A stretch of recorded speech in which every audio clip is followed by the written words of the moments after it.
Hai guys, kali ini Mince mau mengulas ringkasan cerita sinetron Cinta di Dalam Perjodohan episode 53. Namun seperti biasa, sebelum Mince mulai ceritanya, klik dulu tombol like, share, subscribe dan lonceng notifikasinya. Biar kalian Mince doain selalu sehat, selalu banyak duit dan selalu terhindar dari orang-orang monyong yang suka songong, suka nyolong, suka berondong dan suka onenong. Amin. Sudah kan? Baiklah kalau sudah. Mince mulai ceritanya. Di episode kali ini diceritakan jika Gio yang masih lemah berusaha berontak. Namun anak buah Edwin dan suster gadungan sudah mengikatnya. Gio lalu tanya, "Kalian siapa, kenapa bawa saya dengan cara begini?" Belum sempat anak buah Edwin jawab, HP suster gadungan bunyi, ada video call dari Edwin. Suster gadungan pun terima panggilan. Edwin yang ada di tempat lainnya lalu tanya gimana? Udah dapat. Gue mau lihat. Suster gadungan lalu jawab sudah, bos. Suster gadungan pun lalu mengarahkan kamera HP-nya ke Gio yang masih terikat dan terus berontak dengan lemas. Edwin pun jadi tersenyum puas dan langsung tunjukin kamera HP-nya ke Tomorrow.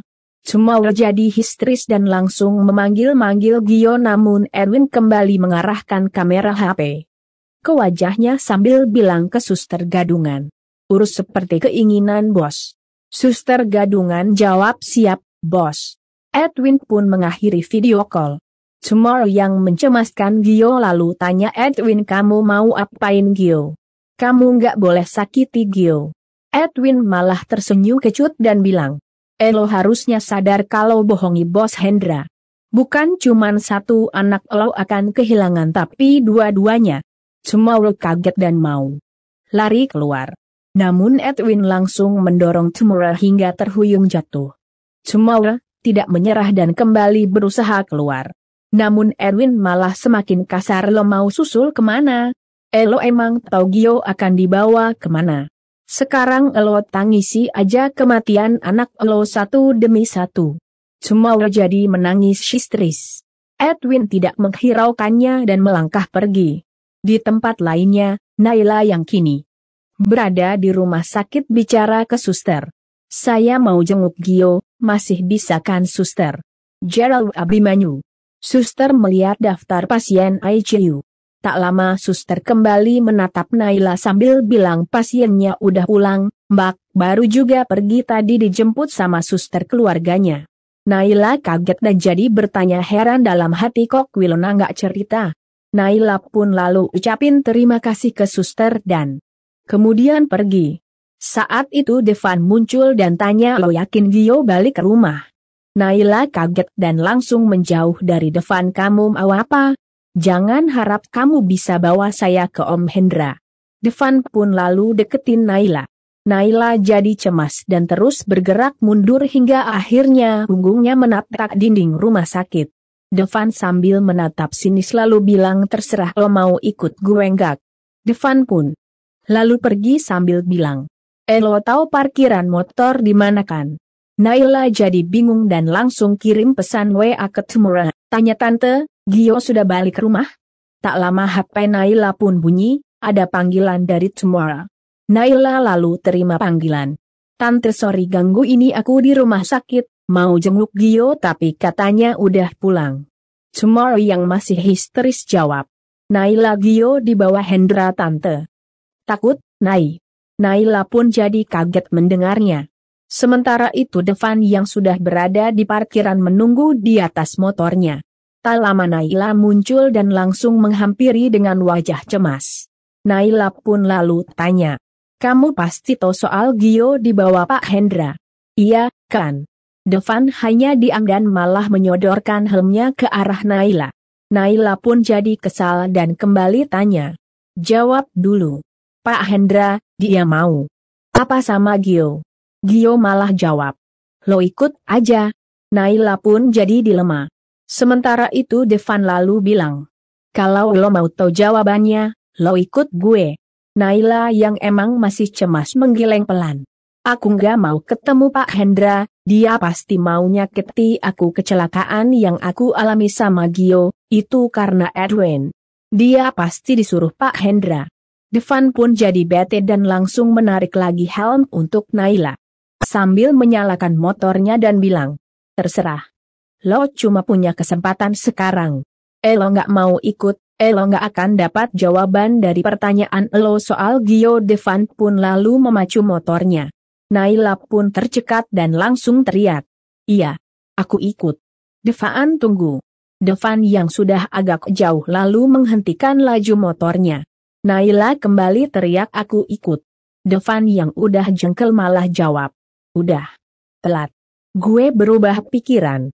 Devan pun lalu kembali memacu motornya. Naila pun jadi kaget dan langsung mengejar sambil terus teriak-teriak memanggil Devan. Namun Devan malah terus memacu motornya. Naila pun jadi terengah-engah dan sadar nggak mungkin bisa mengejar motor Devan. Naila pun lalu ambil jalan pintas lewat tangga basement. Sementara itu Tomorrow yang memikirkan Gio masih terus menangis dan bertanya dalam hati. Gio, kamu gimana sekarang nak? Kenapa jadi gini semua? Tak lama Wilona masuk dan jadi menatap bingung. Kok tante nangis? Gionya di kamar.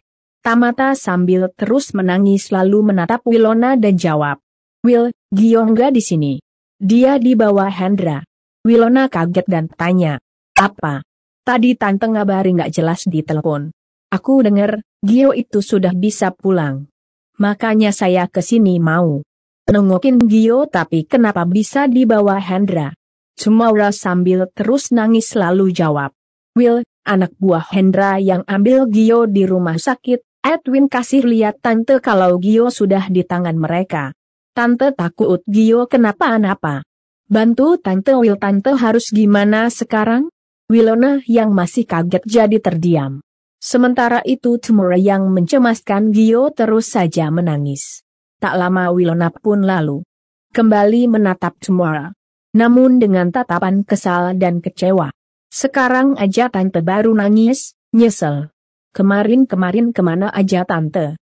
Ini kesalahan tante, anak-anak tante yang jadi korban. Tomorrow kaget mendengar Wilona yang bicara pedas. Namun Wilona tidak peduli dan malah terus nyerocos ngomong. Dari awal tante sudah buat masalah untuk anak-anak tante, terutama Gio mulai dari perjodohan. Sampai sekarang masih aja Gio yang jadi korban. Tante memulai perselingkuhan dengan Hendra, dan ini akibatnya. Tomorrow pun jadi makin merasa bersalah. Sambil terus menangis. Tomorrow lalu bilang, Wilona, tante cuma punya kamu sekarang untuk temani tante. Tante tahu tante salah, tapi tante juga bingung. Tante butuh kamu untuk bantu tante pikirkan jalan keluarnya. Tomorrow pun lalu mengenggam erat tangan Wilona.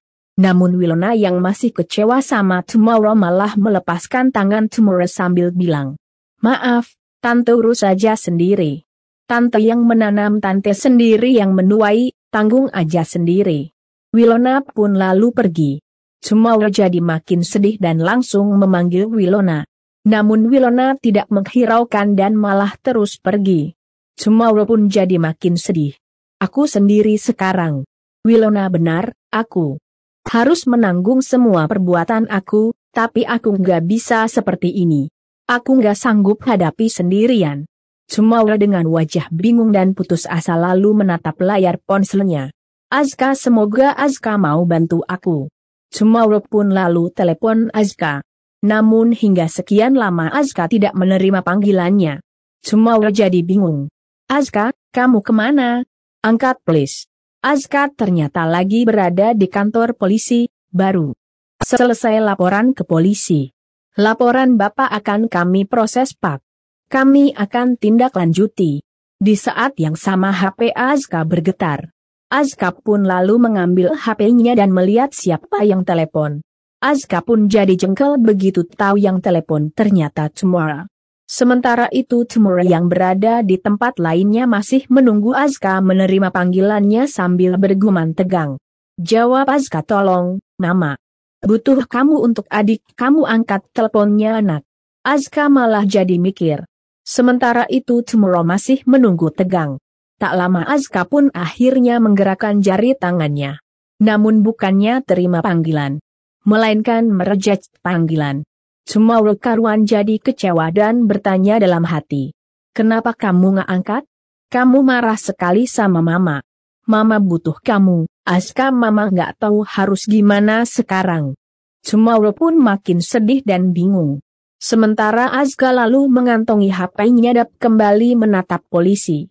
Polisi lalu bilang, Pak Azka, kami harus melanjutkan laporan. Pak Azka memeriksa kembali TKP dan saksi-saksi. Bapak dalam pengawasan kami, dan dikenakan wajib lapor rutin untuk kejelasan status saudara kemudian dan kemudahan pemeriksaan. Azka kaget dan jadi bertanya heran kenapa wajib lapor. Tahan saya aja Pak. Polisi jawab. Bapak belum terbukti menjadi tersangka tunggal dan terlibat dalam kasus tersebut. Dengan pengakuan Bapak ini, kami harus memeriksa lebih lanjut lagi agar tidak jadi salah tangkap. Dan kecelakaan Pak Adrianto di arsip kami, saat itu murni kecelakaan tunggal, karena human error sang supir alias Pak Adrianto yang menabrak, kemungkinan lelah dan mengantuk. Jadi kami harus ajukan pembuktian baru dan mengumpulkan saksi-saksi. Azka pun jadi kecewa. Azka sambil mikir lalu menatap sekitar, melihat polisi lainnya yang lagi memeriksa orang lainnya. Azka pun lalu melihat orang yang lagi diperiksa itu penampilannya agak lusuh, dan mukanya lebam-lebam. Polisi dua lalu tanya sama orang lusuh itu. Kamu nggak kapok ya buat keonaran terus di toko orang ini sudah yang ketiga kali kamu ditahan? Azka terdiam sejenak mendengarnya, langsung berdiri dan ngabrik barang-barang di dekatnya. Semua polisi yang ada di sana tentu saja kaget dan langsung melihat ke arah Azka. Mereka pun lalu membekap Azka sambil bilang, saudara ditahan karena melakukan keonaran. Azka berontak, tapi tidak bisa lepas. Azka pun lalu digiring keluar, untuk dimasukkan ruang tahanan.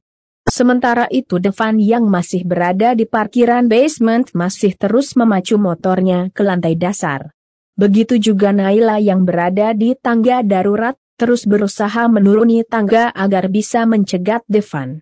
Namun sesampainya di lantai bawah, tepatnya di dekat loket, Naila melihat Devan sudah tidak ada. Naila sambil mengatur nafasnya yang terengah-engah jadi kecewa. Aku terlambat, Devan sudah pergi. Naila yang sudah lemes lalu mau balik lagi. Namun motor Devan tiba-tiba muncul sambil melaju cepat ke arahnya. Naila tentu saja kaget dan langsung menjerit panik. Namun motor Devan akhirnya berhenti tepat di samping Naila. Naila pun jadi lega sekaligus kesal sama Devan.